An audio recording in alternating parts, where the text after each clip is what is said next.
Come on, people. It's time to live it up. That's right. Live it up.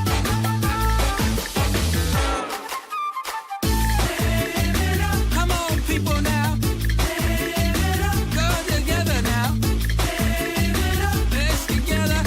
Come on, people. Let's live it up. Hi, this is Rosemary Rodriguez, your host on the Director's Chair at WEplayRADIO.com. For those of you just tuning in or possibly for the first time, the Director's Chair is the place to talk about directing, producing, writing, and anything to do with collaboration, when it works, when it doesn't work. I'm a filmmaker and a TV director, and one of the shows I just wrapped up season 2 of Sex and Drugs and Rock and Roll, where I had an awesome pleasure of working with a funny, intelligent actor on the show, John Ailes, who's also a fantastic photographer, writer, documentarian, producer. Right, John? I think you have to keep busy is the point. Okay, good. How's it going, John Ailes? Awesome. Back in Los Angeles. How's that feel? It's good. My family's here and all my friends, and I grew up here.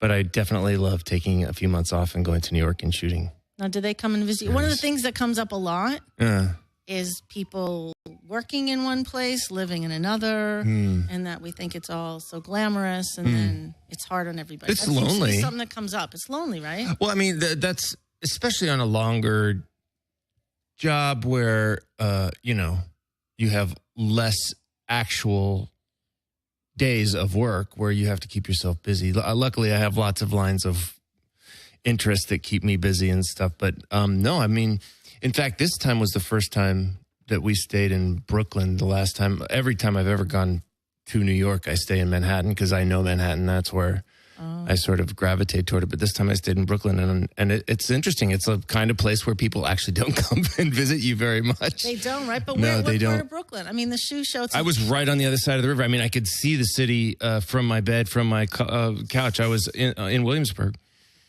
Which is incredible. I mean, what's happened to all of Brooklyn is incredible, but what's happened to Williamsburg is really just mind-blowing. But a lot of people, I guess most of your friends live in Manhattan, since you're saying they're not coming out to Brooklyn. Yeah, or in Jersey. I mean, coming to, it's funny. It's right there. It's one stop out of the city. But people do have there's a psychological line across that river.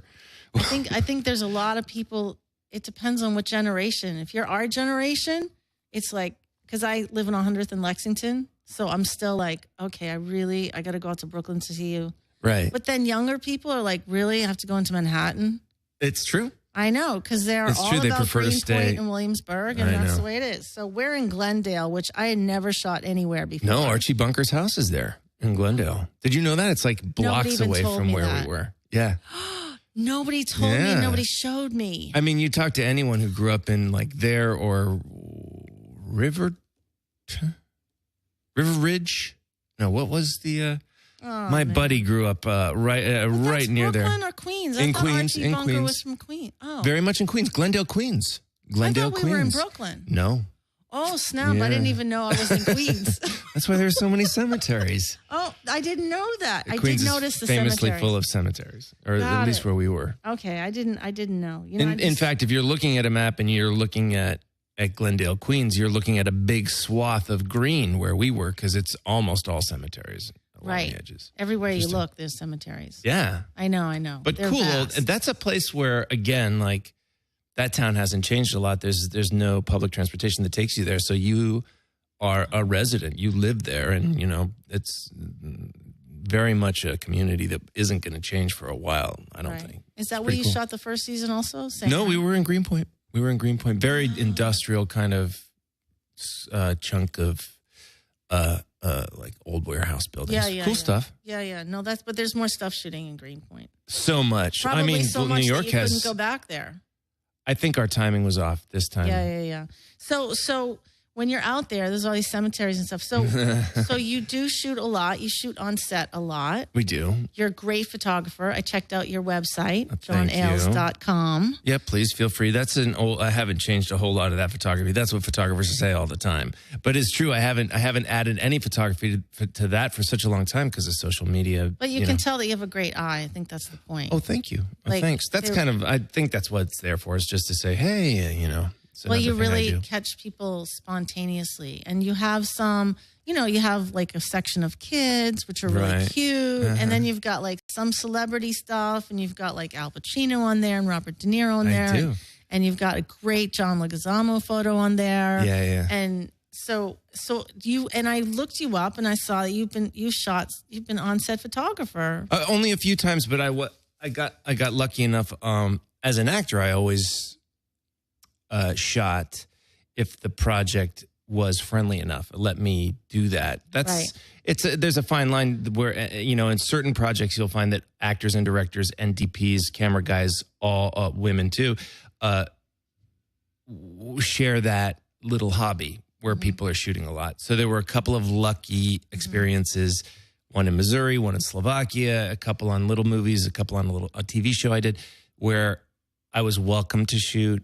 And then the director or the producer would see it afterwards and say, hey, that's interesting. And one of those directors hired me for a non-union movie that became union. So I did end up joining the Cinematographers Guild and then did a few movies.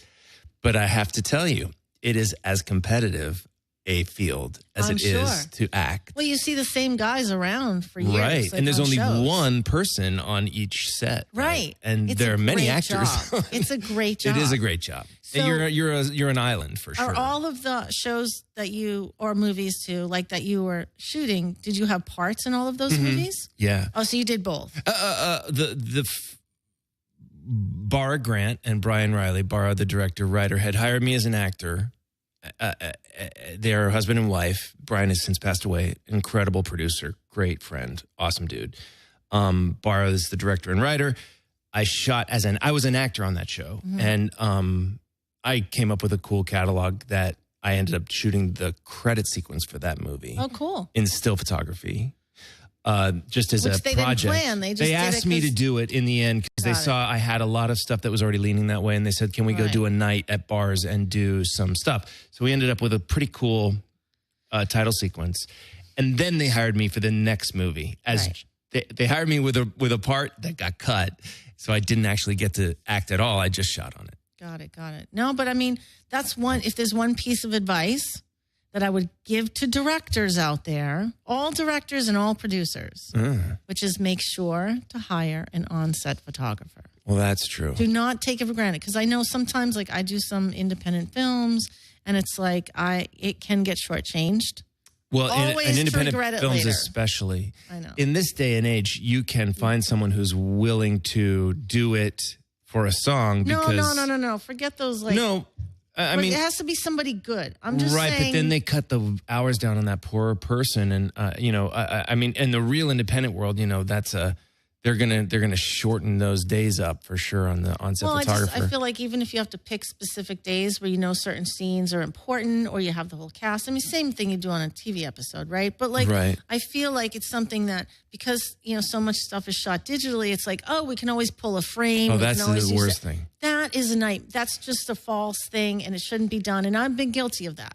I hear you. Those are, and I think that may be another reason why on-set photography doesn't get the love that I would, because I think what the on-set photographer does is document the experience of shooting the film rather than just the frame of the scene. The frame of the scene is often used for selling, but the BTS stuff is really what makes us interested in looking back in history. Absolutely. On, Spencer Tracy working on set with, whomever. No, it's really fascinating. That's what some of your photos do. And, it's weird because, I've been directing so long. I can remember having a manager who told me when I did Rescue Me with Dennis. Oh, boy. Leary, right? You did a few. I did like 3 of them, but when I did it, I remember I had a manager who had gone away to some seminar somewhere, some like Twitter thing, or like it was about social media or something. And this was like 6 or 7 years ago. I've only recently got on this stuff because of a movie that I have coming out. So I was like, yeah, sure. I'm sure I'm going to sit on set and tweet about Dennis Leary. Like, sure, that's going to get me far, right? And then I was just like, oh, wait, but now it's a different world. A few years later, where it's like everybody, like even a year later, encouraged to do that. Even a year later, the vibe of sharing this material so much more open. It's even more like, when will you start? The the network, the studio, everyone wants you to. It actually keeps the vibe alive. Well, I think it's interesting because it kind of becomes like you end up having direct communication with people that enjoy the stuff that you're shooting. Very and much. They're watching it. And people are really smart out there. Like there's people that notice shots that I've done or this and that, and they'll comment or like, because the last episode I did of The Good Wife was my last episode, and the last one, for the one I was going to be doing, the series just ended, right? Right. So I found myself like, okay, I'm going to be like a set photographer, and I'm going to shoot the crew. I'm going to shoot the sets. I had the most fun. It made me want to be doing what you're doing all the time. Well, but that I just is did my. it with this. I don't have a real camera. I know. Well, you could, and you could turn that into a real camera now. I could, but I just want to say, because there was like I took pictures of the dark sets, right, and I combined them, and there was like a little walker. Right? An old lady walker that was on one of the sets, like tucked in the corner. I remember like someone on Twitter was like, hey, what's up with that walker on set? And I was like, oh, that was a part of an older woman who came to the party, but her part got cut.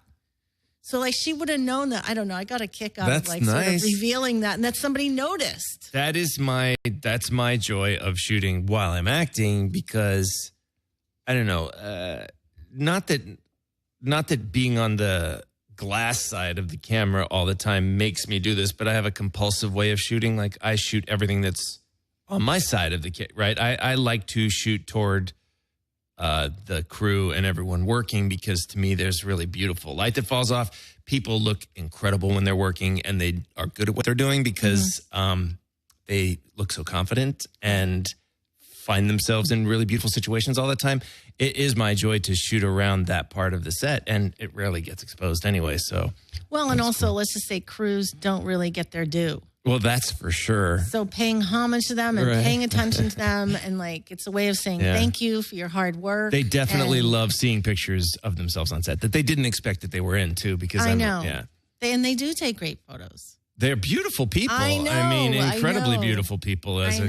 Especially. I mean, look, I love our crew is really awesome, and they're also fantastic looking. So they are. They're all around. They're awesome. So good. So okay. So I was going to ask you about, like, besides the other, you've been in a ton of TV shows. Mm-hmm. So you've been everything from Law & Order, SVU, to Ray Donovan, to Burn Notice, to Mad Men. And then I was just asking you about Fantasy Island, and you were just telling me it was this updated Malcolm McDowell version. I don't know how updated now. It's almost 20 years ago now, 15 years ago. But no, that's true. It was certainly not the Mr. Rourke of Ricardo Montalban, but rather Malcolm McDowell.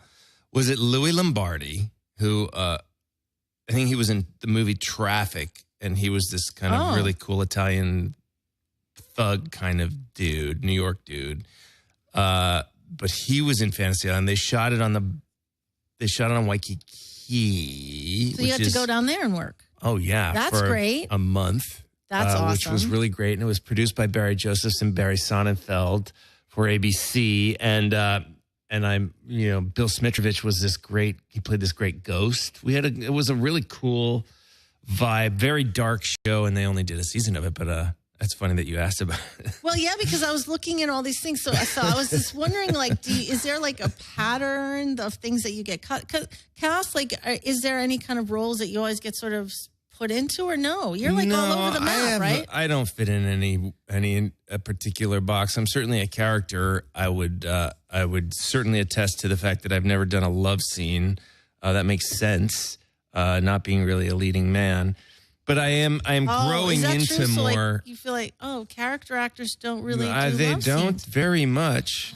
I mean, I guess they end. I could probably, someone's gonna probably give me a list of 20 character actors who are doing love scenes, but I'm imagining they're either funny or violent or odd or uncomfortable, Right. or, whatever. Or it's comedy. Exactly. Something crazy. So I have never done any, and I've been in a few things, but so between all the TV Right. shows, right, and the movies, Nutty Professor, Right. Ride with the Devil. So Right. you've worked with, Tom Shadyac. right, Tom Shadyac, Ang Lee. Work with Ang Lee. So like of Right. all the directors, Barry Sonnenfeld, all of these, is there like a difference, do you think, between feature directors and TV directors? Yeah, I think. Well, it's been a lot. Yeah, well, Tell me, I want to know. I'm curious. I've never asked anyone that question, by the way. It just came to me today. I think process is different. I mean, it depends on if you're the director. I always find your position as a director coming into what is already an established and small and tight-knit group to be a difficult job, which you handle very, very well. It's a tough. That's nice. It's tough to fit into this It group. is, and here you are. And But here I love crew and I love actors. Well, there you go. I know. It's easy. The feature experiences I had, I've only been in a handful or a couple handfuls, but it seems like there's more of an ownership of the film because they're either writing it or they're directing it or they're, and the director in this case is really a ringleader in television where you have a crew that already works together in a certain way. You have a style and a vibe that you have to.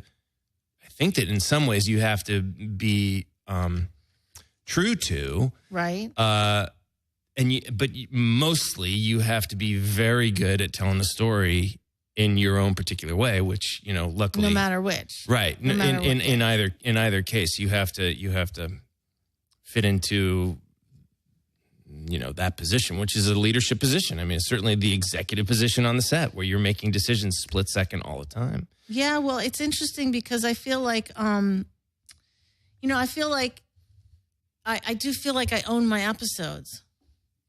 That's but I don't awesome. know if that's like not the right thing to say. But at the same time, I feel like I own them, but I'm like trying to be of service to whoever created that show or whoever. Right. Like, because I show up and I've done all my homework. Right. I've read everything. I've watched everything. I've studied. Right. I've done all of it. So like I show up and I'm just like, okay, I know. Like on our show, it's like Dennis's show. That's what I'm saying. But you've directed a feature as an auteur as well, Yes. where you've created the whole idea. Yes. And you step in and you do it. Yes. And That's heaven. Okay, but isn't that interesting? Because that's in some way where Dennis is, and he has to leave off the directing to you because this is really his vision. We're all there serving his vision. Yes, I don't know if. Yes. I mean, you do definitely have to own it as a director because you have to say no. This is how it's going to be right now. Otherwise, we'll never get the shot. But in Dennis's case, I look at him and this is you really have to realize his vision. So that's interesting. But you've experienced both sides of it because you have been the auteur where all decisions are serving your vision. Well, I did that first. Right. That's what I made a movie first. Yes. So I don't really know how to go in and not own the episode. There you go. But having said that, what's great about being around for a while like we have is that you get to take jobs with people that you know their work, you love their work. So trust each other's style, but their eye. they don't always know me, right? Okay, Whoever's hiring me doesn't right. really know, but I know them or I know their work. Right. So Dennis happens to know me. So I usually at this point, thank God, not supposed to make noise, but I'm going to knock on wood. Okay. I get to gravitate towards shows and people that I respect and I love. And I think that I can do justice to what they want because I understand them and they have great taste. Well, I guess that's what your gift as a director is having the confidence that you're going to deliver that. Yeah. Yeah. It's just all instinct. It's grace and instinct. I have no knowledge of it or how to articulate it, but because it's a great job, I imagine. It's a great I've job. never had it. It's a great job. So that was something I wanted to ask you because you have such a great eye. Thank you. And because you're so involved in telling the story behind the scenes and in front of the camera. Mm-hmm. And you're a great actor. I had such a good time working with you and Robert Kelly. Such a good time. We have a joyous duo. You guys are so great together. Thank you. I mean, and I can't wait for our episodes. I really love the sort of roller coaster that you guys are on. We have again, we're grateful to Dennis for conceiving C or D story or whatever. It actually is an arc of 8 episodes. Our story goes for a long time. So I don't even know what you call that story, but we certainly have an escapade that no one even knows is coming, which I feel is kind of cool. The rest of the cast doesn't know what we did. We have no idea what the cast did because Bobby and I worked 2 days a week together, and then the rest of the cast was off. They're all doing their thing. I know. So then it's all going to come together. We'll see what happens. I know. I can't wait. I love my cast. But have you ever wanted to direct? Yeah, I think I do. I mean, I think I have created that position for myself more as a producer who can combine elements, visual elements and storytelling elements, and sort of be a ringleader for directors. In fact, one of my creative partnerships is with Hank Azaria. We met as actors together in Slovakia, where, again, that was one of the shows where photography was very important. But Hank asked a couple of years later if I was interested in telling a story about fatherhood with him. Right. Yeah. And he is the director on this journey that we've been on. But he also has faith in me to tell the story visually, to assemble a team around us who can provide us with excellent editorial support, excellent music, people who have our minds. Right. Which is what I'm talking about. Yeah, I mean, I think that basically I've never put myself out there for my own position in that case to be a director, but I've fallen into really good partnerships where I'm a creative guide. So fatherhood was something that you produced, and Hank was in, and you interviewed different people. It's like documentary shorts, right? Like it started as a feature doc, kind of like what he was playing poker with some buddies. His other buddy who was at the game, they were telling stories, and he said, you're all fathers. I always hated kids. I hated myself as a kid. I have no interest in having kids. Right. But it would be if Katie, his then girlfriend, if Katie came to me and told me that she were pregnant, I would follow you numbskulls around and basically take lessons and figure out what it is to be a father, because it's not appealing to me. So the idea was trail his friends who are fathers and talk to them about it. Of course, a year into shooting it, his girlfriend gets pregnant. And then, of course, while we were shooting it, his girlfriend and the baby comes 10 weeks early. Oh, wow. So now we have a premature baby, and we're in the ICU with the baby. And it really kind of launched a whole, chronicling his fatherhood experience and talking to Mike Nichols and Kevin Bacon and Bryan Cranston about it. And that was the joys. Mike Myers. Yeah, a bunch really of people. great people we talked to. And their perspectives are all, not exactly what you'd think they would be. They're incredible. All the stories are great. So we had a blast doing it. We might do more. We're doing other projects, but that one might another season that's happen. cool. I mean, you could do a whole bunch of subjects like that. Yeah, we have a bunch of thoughts. We have one that we're working on right now on fame with him, which would be a really cool fame. Yeah, that's a good subject. Yeah, and he has a great take, and his friends have experience. Awesome. So that'll be fun. So maybe you'll officially be directing some of those. I think it'd have to be. I would like to direct something narrative. Okay. You have ideas? I did a lot of writing but I'm a partnership kind of person. Got it. You like to collaborate. I do like to collaborate. That's what this is all about. Well, I tell you. So maybe with Hank, you'll be collaborating, or you have somebody else that you write with. Right. I write with other people. Got it. I never found, I was just listening to Andy Samberg talking about this. But when he was very young, he found 2 guys who have his sensibility, and they keep gravitating toward each other because the best work they do is with one another. And I don't think I've ever found my partner in that way. Right. Me neither. Is that right? Yeah, no, like one person. I always feel like, that director who, look, I've been married for almost 24 years, so I got that one check. I have a check on that. And that's awesome. Right. But that other where's that producer that I'm in the long haul with? Or, writer that we got this thing. Right. Where we make each other better all the time. Yeah, that's the one. That's the one. That's the one that's that has eluded me. Yeah. So that's why I write my own stuff. That hurts my heart too much. But I understand it's hard. It is very hard, especially by yourself. It's a very and I have written and experience. collaborated with people on yes, which I really enjoy. Me too. And when it's working, the movie, it's obsessing. I mean, you can't stop. It's great. Like the movie, I came up with the idea with my sister, Pat, who has nothing to do with this business. Where is she? She's in Albuquerque. Oh, I've been there. And so I would go down there, and we came up with this idea for this story. And it's like, all right. So I made maybe 2 or 3 trips down there to her. And we basically came up with an outline. And it was paragraph by paragraph of like what was going to happen. And I just kept working on it in between. And I'd go visit her, and then we tweak it. And I'd just go back and work and work and work.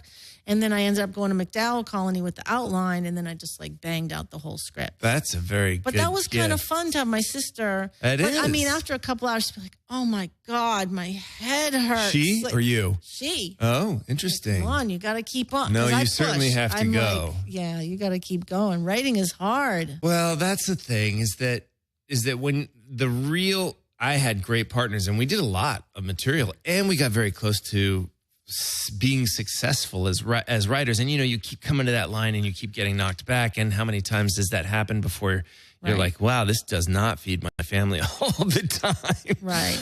But as you're working on something, I always felt like the thing that I thought that was gold to be mined in there kept getting removed somewhere. How's that?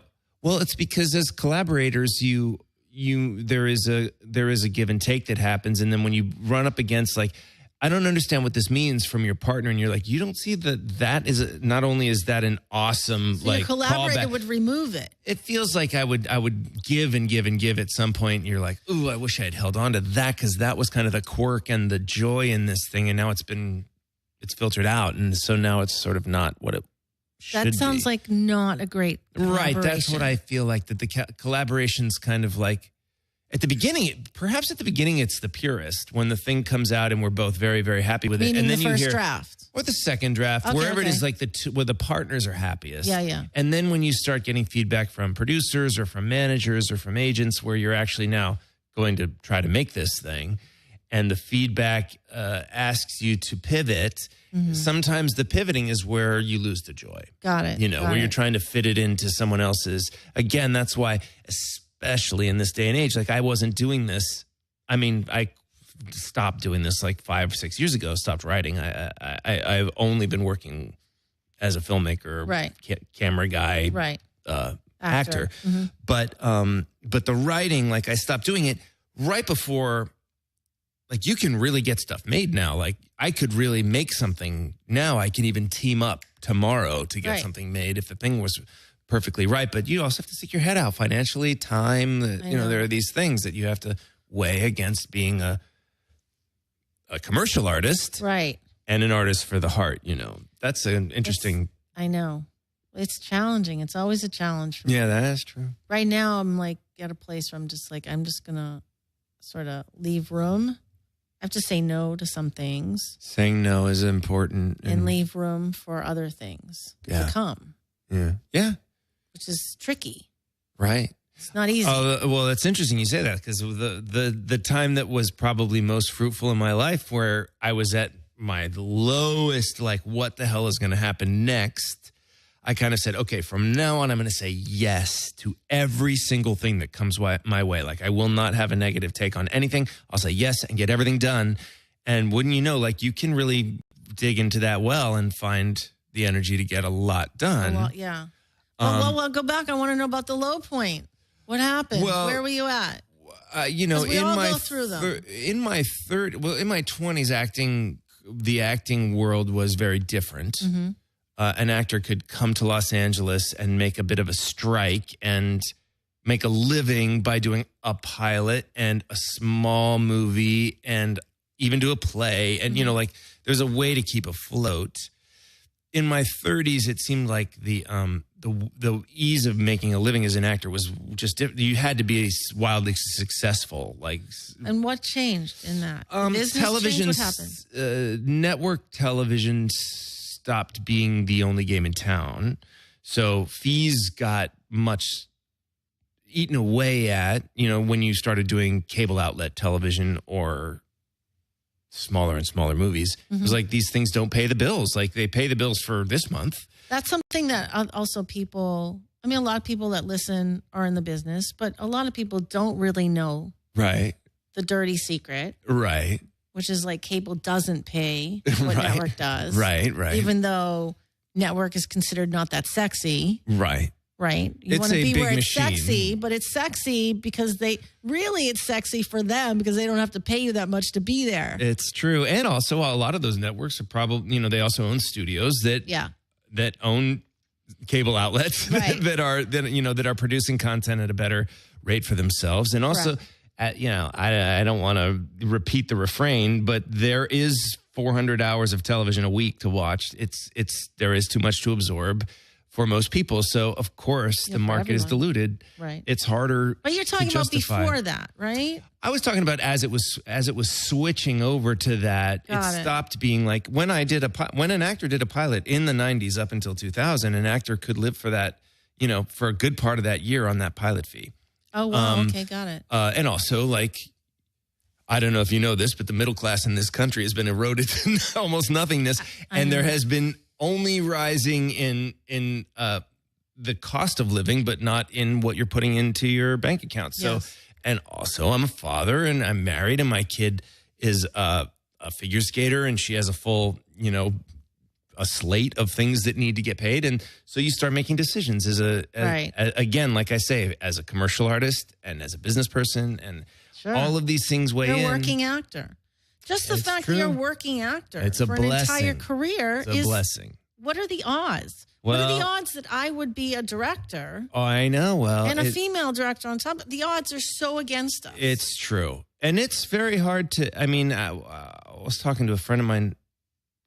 We were watching, oh God, I forget. The amount of actors in this world that will never have an agent, the amount of actors in this world that will never get into SAG, you take for granted. That's a very large number. And it's a catch-22. You have to have experience to get into SAG, and you have to have a SAG membership in order to gain experience. These are things that can really hurt your brain when you're Right. trying to get, and so you have to be a little bit fortunate. I think we have a caller. That's impossible. We do. Hello? Hello. Hello, what's up? What's going on? It's you. This is Robert Kelly, aka Bam Bam. Oh my God, that guy is so famous. So we miss you. We wish you were here right now. What are you doing right this moment? Are you smoking a cigar? Well, no, I'm actually outside my backyard peeing on the fence. Oh my God. I thought this Want was, the God's honest truth. is it, you're peeing away from the shed, I hope. I'm peeing. Well, I'm actually protecting my child. I'm peeing so that other animals know that this is my territory. I So appreciate that. I'm protecting my son. Is what Does that's the way your I look like at it. pee leave brown spots on the lawn? No, that's females. Oh. You're a good father, Bob. My shed right now is loaded with 4 guys, all smoking cigars. Nice. I literally, I Ro- stepped out. I got to step out and make a phone call. So I'm calling in. Rosemary brought the producer here some cigars from her husband, and she's going to take some back.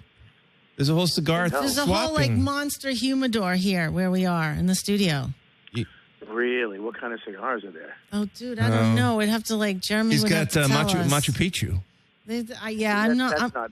That's not a cigar. No, I'm not. I'm not schooled in it, but you'll meet Nestor. You'll meet Nestor one of these days because every time I see you at your Instagram with a cigar, I think of my husband.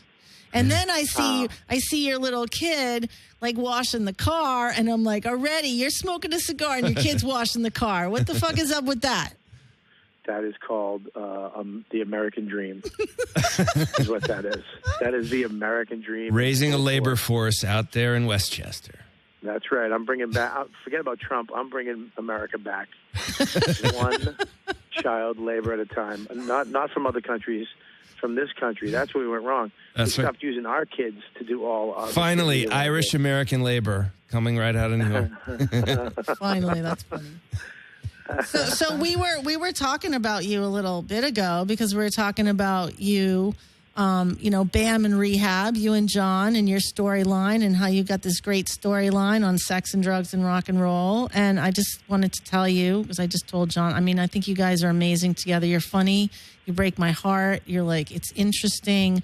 And I just want to say there was one day when we were shooting when, we were doing the last episode and the crew was exhausted and everyone's kind of cranky and we're in a small space and we didn't really have the scene down. It was kind of being rewritten and crazy. And I just want to say you and John. Mostly Bobby. Come on. This was a Bobby. Bobby made a gift for the cast. You for the fucking crew. seized the moment and put on a show and you had all of us cracking up. Yeah, Bobby really went off crazy and made everyone laugh for about, I think, 10 minutes in a 3-minute scene. Oh, yeah. Let me tell you something. I've never, you always hear about like guys hooking up and getting together and, and having some type of chemistry. You understand, me and Dennis in the show, we were supposed to be best friends. Yeah. From the pilot episode, yeah. Oh, yeah, okay. the pilot episode was me and Dennis. And then something happened when they got picked up. Me and Johnny L's Rehab, we did a scene together, and we just started fucking off. Yeah, that was the 7th episode of the first season. Remember? Yeah. I remember. And I remember we could hear Leary just cracking up. Yeah. And Serpico, they were just dying, and they kept running in, going, "Dude, do that again. Do that. And just try this. Do it." And we were like, all right. And we just kept doing stuff. And there was just something between me and that dude you're sitting next to right now that, I've never had ever. It's true. With anybody. I love that's having, awesome. And we owe it all. Yeah. Well, we don't owe it all because it's you and me. But young Jack Leary came up with Beast Cord, didn't he? That's right. They didn't have the episodes. That's right. And he came up with a storyline, and him and Leary wrote the storyline together for Beast Corps, and that's when me and you started. I remember it started when they were dressing us for one of the episodes, and we turned into drag queens. We were like, I want like a red stripe across my face. and then John was like, you should have one braid coming out of the middle of your head. Just like that's it. That's the only piece of hair you have is just in the one chunky braid. Oh my God. Oh my God. One of my jobs once, like I got out of rehab for real. Oh, and I had this job. Do you remember like they used to have these knit caps and with a long ponytail like sewed on the back of it? Do you remember those? No. Yeah. You remember those, right, Bobby? Oh, you just took a puff, right? No. I know that sound from my husband. It's like a little puff pause. I just love when someone goes, I had this job after rehab. Jobs after rehab are the fucking craziest, greatest jobs ever. I had one. I used to make styrofoam balls for Christmas time. Oh, okay, for ornaments. And I had a mentally challenged guy was my boss. And it was me and this guy. He would yell at me all day because I kept fucking up. He'd make the perfect styrofoam ball, and I would just fuck it up all the time. And were you sanding it? You're sanding them down? No, you had to take a chunk of styrofoam, a square chunk, and then you had to grind it into a half a ball. And then and measure it and put it up against another half a ball. Then you handed it to there was a little old Mexican lady that sat there with glue, and we'd hand her a box of half a balls, and she would glue them together. Oh my God. It was the just same. It was the same with the ponytails. I got paid by the piece, and there was a room full of. You were making the Latina. ponytail hat?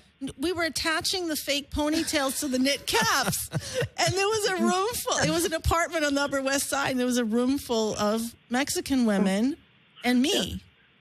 Yeah. What is the common denominator here? Oh, it's a rehab job. Rehab. Well, It's not Mexican women. No. I saved enough money to buy a moped. You lucky. And, You're rich. But I couldn't get a good moped. I had to get the moped with the pedals. Remember the one that had like bike pedals? Yeah, well, that was the original moped. Yeah, that was right. I wanted the moped at that time. I wanted like a Vespa. Right, you wanted I couldn't a afford it. Yeah. Yeah. So I got the one with the pedals. And I remember I was driving it to an AA meeting, and I was so proud. And I was doing so well, and then it broke on the way to the meeting. And I almost drank. Did you pedal it there finally, or could you? It was just not even operable. I left it at a gas station, and then the next day they called me, and somebody had left it outside. It fell over, and it broke the engine block. Oh. Poor And I bastard. remember I was crying, hanging out the window. I was going to kill myself. I swear to God, I was hanging out the window crying, and my mother came in, and she goes, "What are you doing?" I go, I don't want to live. I can't do it. And she goes, "Bobby, we live on the first floor. You're just going to get hurt." Oh, you poor bastard. You couldn't even kill yourself right.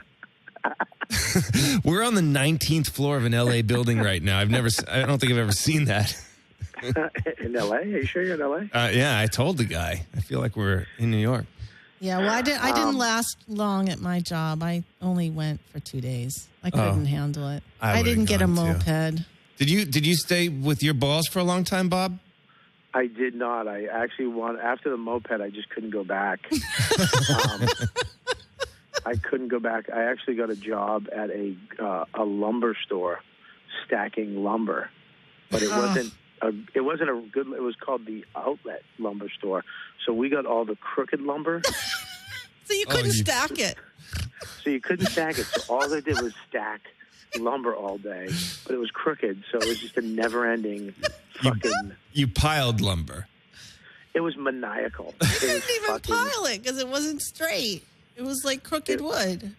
That was terrible. I had to pick balls off of a driving range in one of those carts. But when it rained, this is what made me quit. When it rained, you couldn't drive the picker cart, so you had to go out there in the mud in the rain and pick them by hand. Oh, that was miserable. People were trying to hit you with balls? No. After about a half hour, I asked them to stop for sure. No, there was a whole thing with me. They were on the side of the young laborer in Encino. They stopped people from hitting the balls. You know, in Manhattan at Chelsea Piers, they have the driving range. Yeah. And it just shoot balls out into the Hudson, but it's all, it's got these big King Kong nets that it catches you. And on the left and the right are these, $10 billion yachts. Oh my God. So me and my friends used to go there, and we used to just try to hit the yachts.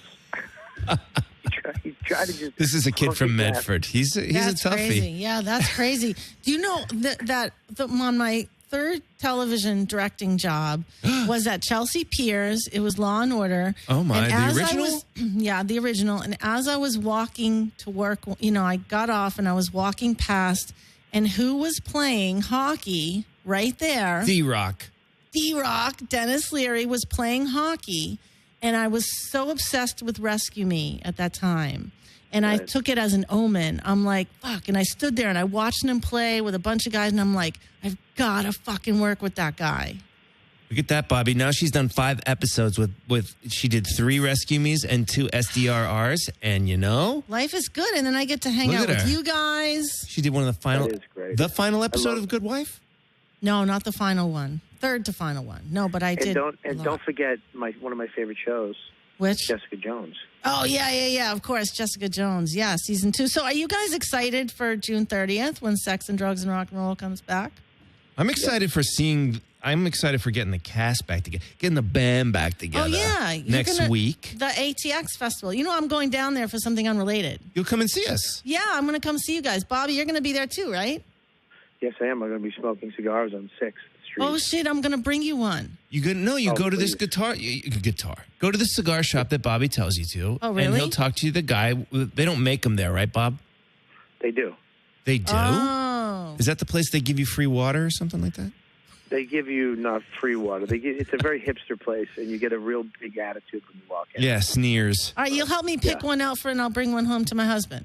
Right, Horace, Yes, I right? will. What's his name? Nestor. Nestor. That's okay. See? People say all kinds of stuff. All right, cool. But I'm really, really happy that you called, and I really miss you, and I love working with you, and I just can't even believe that you called in to talk to us. Of course, your buddy John. People got to watch you guys because it's amazing what your chemistry is awesome. John Ailes Robert is Kelly. one of the funniest guys. I just had to follow Bobby's lead. Stop that. You're the funny guy. I'm the guy with the puns. Oh, no, you're the... WEplayRADIO. I'm the guy with the puns. I say, oh, my God, and I do puns. He says, oh, my God. I tell you, I'm not even kidding. When we cast the show and they were telling me who the cast was, they were like Liz Gillies. I was like, oh, that's cool. John Corbett. Oh, that's great. Elaine. I was like, oh, cool. That's cool. I remember her. And then they said John Ailes, and I went, oh my God, the Nutty Professor. I was so excited to work with John Ailes. Oh, that's awesome. More than fucking John Corbett. That's a guy with taste. Everybody was whipped out about John Corbett. I was like, no, the lunatic dude from the crazy fucking lunatic, hilarious guy from Nutty Professor. You mean Dave Chappelle? So you dum-dum. Oh, right. But that's what we're talking about. We're talking about like collaboration and the fact that like minds and you're attracted to people that like that do what you like and that think and that inspire you. At the end of the day, you want to be inspired by people. You know what I mean? You can like people's work, but unless it really, you know, you kind of feed off each other, and that's what you guys do together, and it's beautiful. It's beautiful to watch. We hope we get to do more. Is a great actor too, though, because he actually helped me out a lot with, I mean, even reading a call sheet.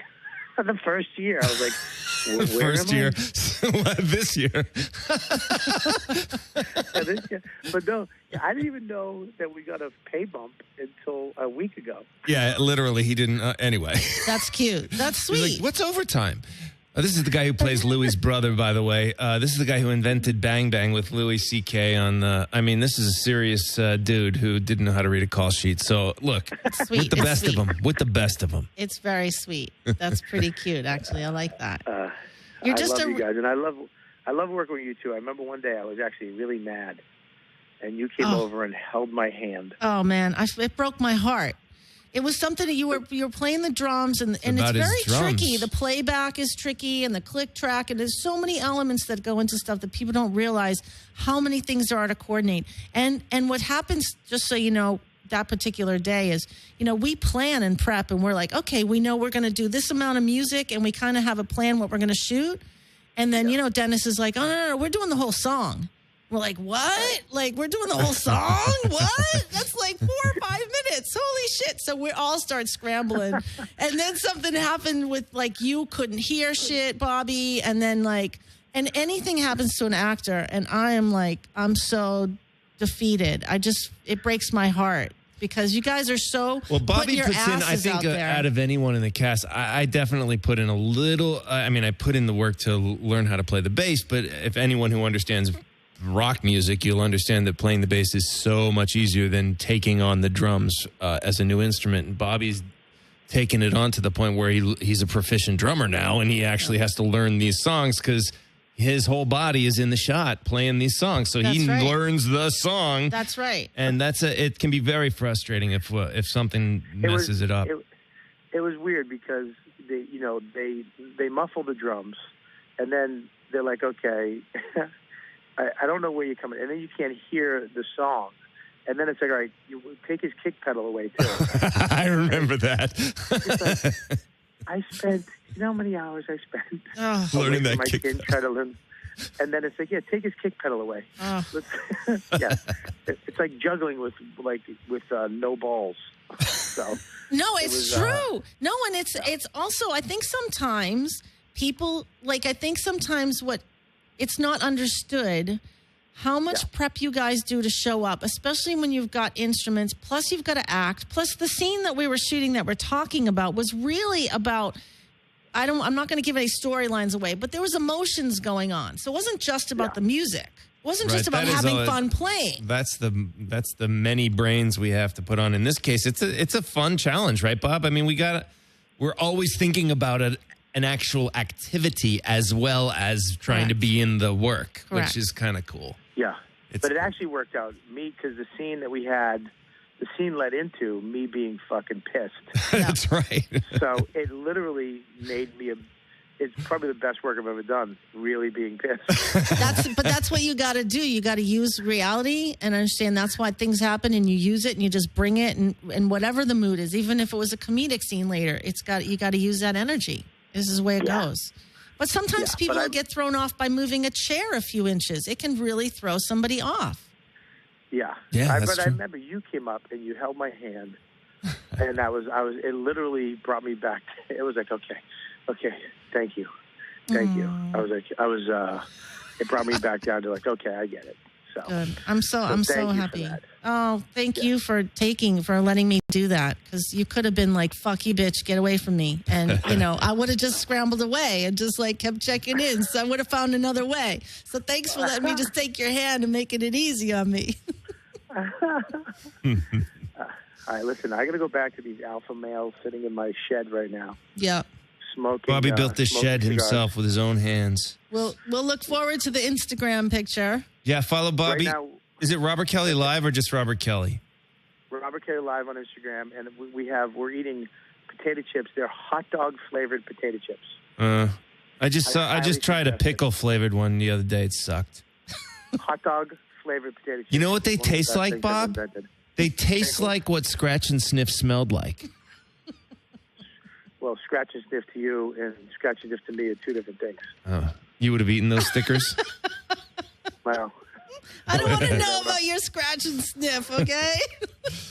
Ba-boom. they used to call me Smell My Finger in high school. Oh, Hey, God. I'll be here all week. Thank you very much. Oh, Tip my your waiters. God. Oh, It is my God. Thursday night. Oh, my no, it's God. Wednesday. No, All right, no, listen, I love you guys. Love you, Bob. I will see you in Austin next week, Yes. That's right. and we'll hang, and we'll smoke cigars, and we'll have some laughs. That's great. Love you. Thank you so much. Love you, Bob. All right, I love you too. Love you too. Bye-bye, guys. Bye. That's a talent. That is a talent. Oh, and He's awesome, for your man. audience who hasn't checked out Bobby Kelly's special, he did a 1-hour special last year that's on his website, robertkellylive.com. I think that you should go buy for $5 or something. He's hilarious. He's hilarious. And every single time I've seen him do stand-up, I mean, every time, and I've seen him 6 or 7 times, he commands that room like almost like no one else I've ever seen, and he takes over. The place goes wild. Cold room, hot room, whatever. He is hilarious. Hilarious. We're lucky we get to work with him. That's true. And he's your big collaborator. That is true. As an acting partner, I definitely have that. I know. Hey, Bobby, you should write 15 minutes of comedy for me. I'll go open for you. Oh, there you go. Just write a quick 15 minutes Maybe and there's give me some- 10 years of experience so that Maybe I there's a don't little- bomb anymore. Maybe there's a little open mic in Austin. I'll throw up. No, All I'm right, not never into mind, never stand-up. mind. That's All not right, my fine. thing. Well, I wanted to ask you one more thing. We have only a couple of minutes left. Good. One of the things I wanted to ask you was, last year, I believe you guys went to Comic-Con. Oh, my God, yeah. What was that like? Funny you asked that. I've been to Comic-Con a few times. Okay. Because I am the creative director of the Stan Winston School. Oh, yeah. Tell me about Online. that. Which is an online library, a school for creature creation, monster making, makeup effects, blah, blah, blah, blah. Anyway, we partnered up with a few companies, a few monster shops, and a few online magazines. I don't even want to give them the props because they made me so crazy. But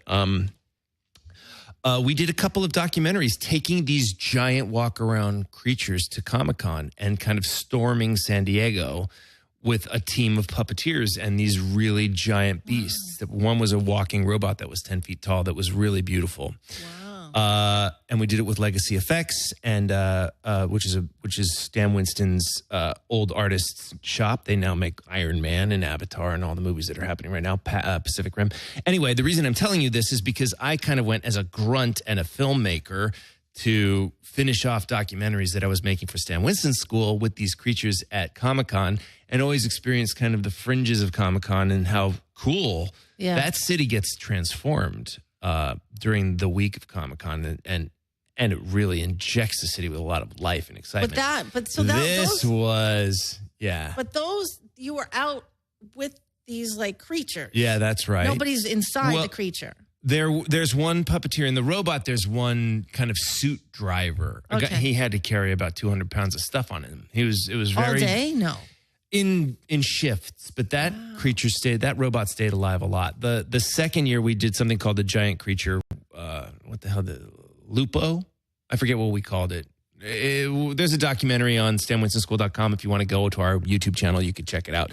It's a beautiful documentary on how we built these things. But the creature that we made the second year was puppeteered by 4 people inside and about 3 or 4 radio puppeteers outside. And it had we had mechanics with us and animatronics guys and people who understood fur and how to work with these things. And we all stayed together and drank together, ate together, slept together, walked. I mean, it's a pretty tight amazing.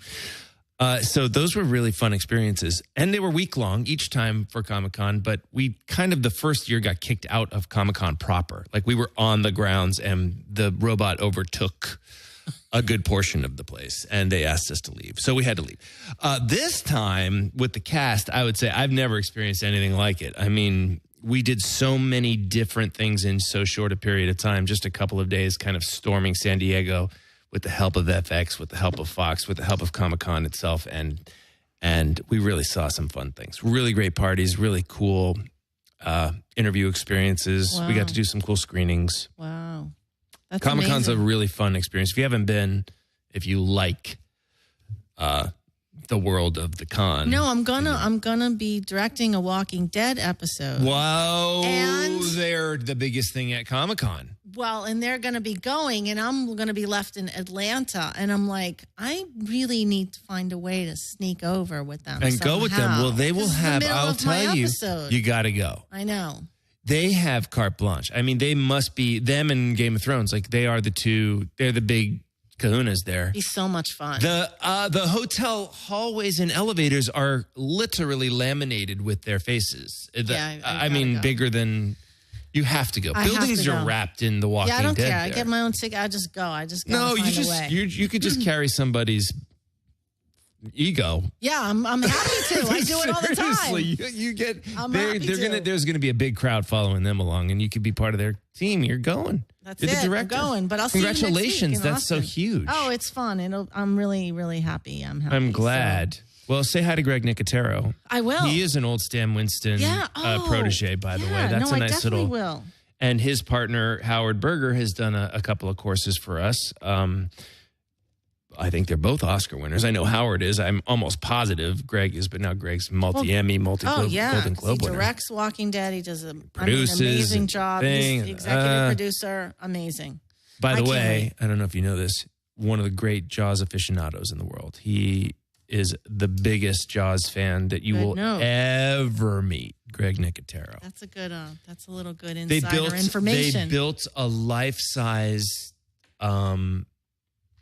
the moment where the three men are at the back of the orca looking for what the hell did he just I shot it this many times, it's still alive kind of look. Yeah. He built 3 life-size, hyper-realistic likenesses of the 3 men at the back of the boat, which is beautiful. Wow. Yeah, check it out. Greg's That's so cool. all from the bottom of his heart. Like he paid the money to get it done with all his, this is months and months and months of work of his staff. Oh, I can't wait to work with him. Yeah, he's I get the to best. work with him. He's How the crazy greatest. is that? Greg Nicotero. Oh man, I could go on talking to you forever, but I now we know. have to be done. We're so done. tell people where they can find your work, your everything. Tell them. The things that I'm most proud of are Sex and Drugs and Rock and Roll starting June 30th on FX Thursday nights at 10. Mm-hmm. You can see some of my photography at johnales.com, ALES. I'm Jackass Dog at Instagram. And Twitter. I am John Ailes on Twitter. Right. I'm not very good at Twitter, but I'm better at Instagram because I like pictures. Yeah. I'll follow you. Me too.